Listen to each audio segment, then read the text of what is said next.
Hey guys, welcome to the fourth lecture of animal kingdom. इस lecture में हम बात करेंगे फाइलम टीनोफोरा के बारे में। So let's begin. टीनोफोरा को गाइस कॉमनली सी वॉलनट्स या फिर कॉम जेलीज भी कहा जाता है। सी वॉलनट्स मतलब क्या होता है? वॉलनट्स मतलब आपको पता होगा, वॉलनट्स मतलब एक ड्राई फ्रूट को कहा जाता है वॉलनट, जैसे अखरोट जिसे हम हिंदी में कहते हैं अखरोट। देखो स्पेलिंग शायद सही है या गलत है, पता नहीं। अखरोट जो होता है समुद्र का अखरोट कहा जाता है। समुद्र में टीनोफोरा पाया जाता है, इसलिए सी वॉलनट्स कहा जाता है टीनोफोरा को। और कॉम जेलीज भी कहा जाता है टीनोफोरा को। अच्छा, टीनोफोरा को कॉम जेलीज क्यों कहा जाता है, चलो देखते हैं। टीनोफोरा को हम इसलिए कॉम जेलीज कहते हैं क्योंकि उनके जो बॉडी पे, टीनोफोरा फाइलम के जो एनिमल्स है उनके बॉडी पे 8 external rose of ciliated com plates दिखाई देता है। ये सिलिएटेड कॉम प्लेट्स क्या है? ये डायग्राम देखो, ये एनसीईआरटी में तुम्हें दिखाई देगा। ये टीनोफोरा फाइलम का एक एग्जाम्पल है। ओके, इसका नाम क्या है अभी हम ध्यान नहीं देंगे उस पर, हम थोड़ी देर बाद इसका नाम जानेंगे। बस अभी इतना जान लो कि ये टीनोफोरा फाइलम का एक एग्जाम्पल है। इसको ध्यान से देखोगे तो तुम्हें यहाँ ग्रीन कलर के रोज दिखाई दे रहे होंगे। ये जो रोज है ये सिलिएटेड होते हैं, इन्हें सिलिएटेड कॉम्प्लेट्स कहा जाता है। इनमें से सीलिया प्रेजेंट होता है। बनाया नहीं है, मैं बना दे रहा हूँ, एक मिनट जूम करने दो। ये देखो ऐसे सीलिया प्रेजेंट होते हैं।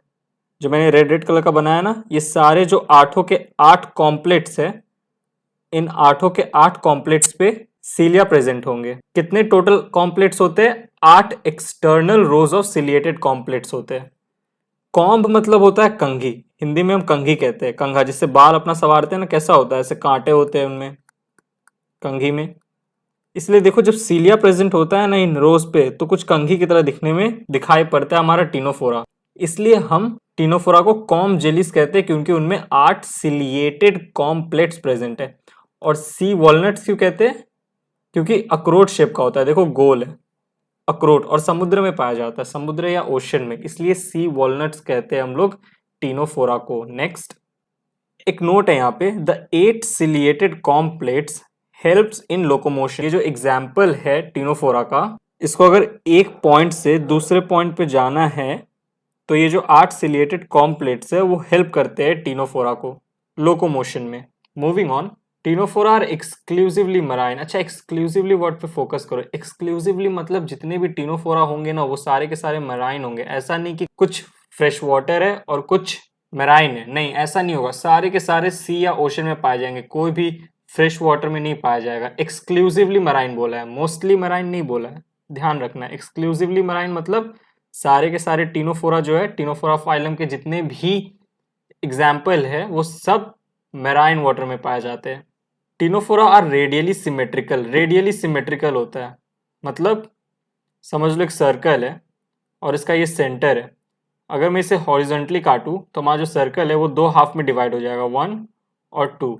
इसी सर्कल को अगर मैं वर्टिकली भी काटूं तो 2 हाफ में डिवाइड हो जा रहा है, 1 और 2। मतलब कोई भी प्लेन अगर वो सेंट्रल एक्सिस से पास कर रहा है, कोई भी प्लेन सेंट्रल एक्सिस से पास कर रहा है और हमारा जो सर्कल है वो 2 हाफ में डिवाइड हो जा रहा है, तो ऐसे सिमेट्री को हम कहते हैं रेडियली सिमेट्रिकल। उसी तरीके से हमारा जो ये एग्जाम्पल है टीनोफोरा का, ये भी रेडियली सिमेट्रिकल होता है। मतलब अगर किसी भी पॉइंट से तुम टीनोफोरा एनिमल को काटो, टीनोफोरा फाइलम के एनिमल को काटो, और अगर वो सेंट्रल एक्सिस से पास कर रहा है तो हमारा जो टीनोफोरा है वो 2 इक्वल हाफ में डिवाइड हो जाएगा। इसलिए टीनोफोरा को रेडियली सिमेट्रिकल कहा गया है। नेक्स्ट, टीनोफोरा और डिप्लोब्लास्टिक। टीनोफोरा जो होते हैं वो डिप्लोब्लास्टिक होते हैं, विच मीन्स जो एम्ब्रायोनिक लेयर है वो सिर्फ 2 ही प्रेजेंट होता है, एक्टोडर्म और एंडोडर्म। मेसोडर्म एब्सेंट होता है, मेसोडर्म की जगह मेसोग्लिया प्रेजेंट होता है। तो 2 एम्ब्रायोनिक लेयर एक्टोडर्म और एंडोडर्म के होने के कारण हम टीनोफोरा को डिप्लोब्लास्टिक कहते हैं। Ctenophora have tissue level of organisation. Tissue level of organisation होता है जितने भी सेल होते हैं वो आपस में एक साथ इकट्ठे होते हैं, अटैच होते हैं टाइटली, और क्या फॉर्म करते हैं? टिश्यू। इसीलिए tissue level of organisation ctenophora phylum में दिखने को मिलता है। ये जो हमारा एग्जाम्पल है टीनोफोरा फाइलम का, ये एनिमल, इसमें टिश्यू लेवल ऑफ ऑर्गेनाइजेशन होगा और उसके साथ साथ ये सारे कैरेक्टरिस्टिक प्रेजेंट होंगे टीनोफोरा में, टीनोफोरा के फाइलम में जो जो एग्जाम्पल है उन सब में। मूविंग ऑन, टीनोफोरा में जो डाइजेशन होता है गाइस वो एक्स्ट्रा सेलुलर और इंट्रा सेलुलर दोनों होता है। मतलब कुछ कुछ फूड जो होते हैं वो सेल के बाहर डाइजेस्ट होते हैं जिसे हम कहते हैं एक्स्ट्रा सेलुलर डाइजेशन, और कुछ कुछ फूड पार्टिकल्स जो होता है उनका इंट्रा सेलुलर डाइजेशन होता है। मतलब सेल जो है वो फैगोसाइटोसिस से फूड पार्टिकल को इनगल्फ कर लेता है और फिर सेल के अंदर में डाइजेशन होता है, इसलिए इंट्रा सेलुलर बोला है। एक और बहुत इंपॉर्टेंट प्रॉपर्टी है टीनोफोरा का, वो है बायोल्यूमिनिसेंस। इसको ध्यान रखना, बायोल्यूमिनिसेंस क्या होता है? The property of a living organism to emit light. जो हमारे टीनोफोरा होते हैं ना गाइस, ये जो फाइलम है इनमें एक बहुत खास प्रॉपर्टी है, ये लाइट इमिट कर सकते हैं।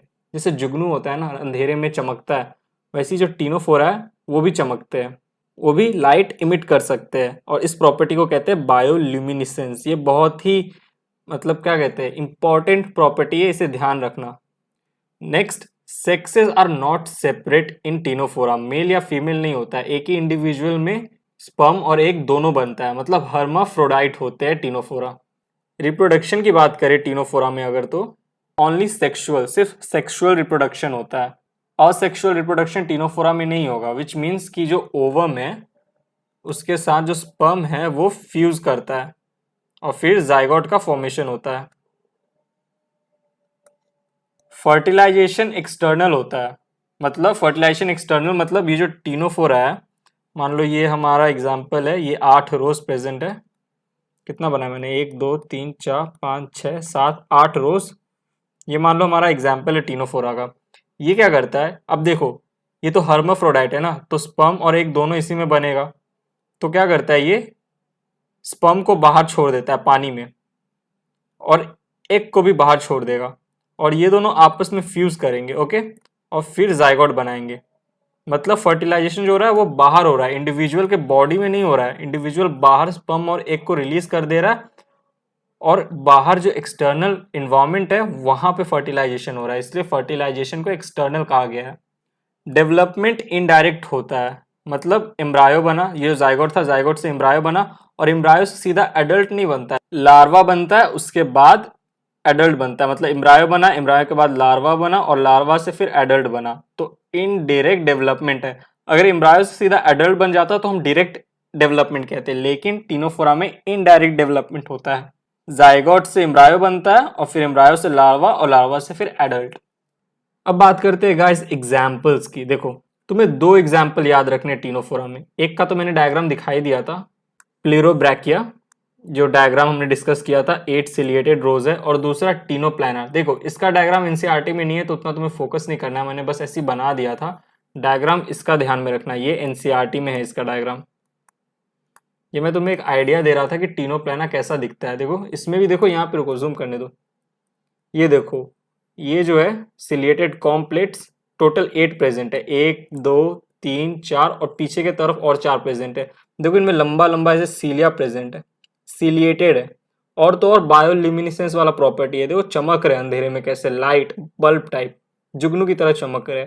तो प्लेरोब्रैकिया और ctenoplana are the example of ctenophora phylum. तो यहाँ पे हमने टीनोफोरा कंप्लीट कर लिया। नेक्स्ट लेक्चर में हम प्लैटीहेल्मिन्थिस फाइलम के बारे में पढ़ेंगे। तो गाइस यहीं पे हमारा लेक्चर खत्म होता है। अगर तुम्हें लेक्चर पसंद आया तो प्लीज चैनल को सब्सक्राइब करना, बेल आइकन दबाना, वीडियो को लाइक करना। नेक्स्ट लेक्चर मिलते हैं, bye, thank you, take care.